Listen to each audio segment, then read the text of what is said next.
Welcome! In this quick walkthrough, I'll show you how to unlock your account by resetting your password in just 7 simple steps.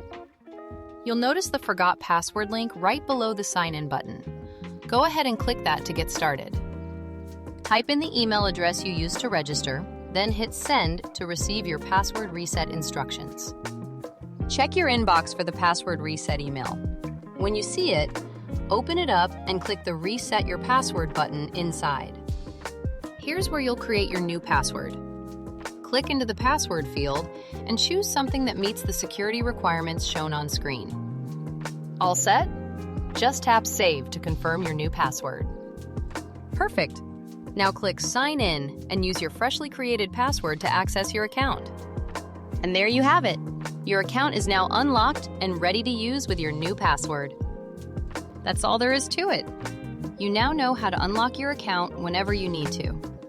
Feel free to run through this walkthrough again anytime.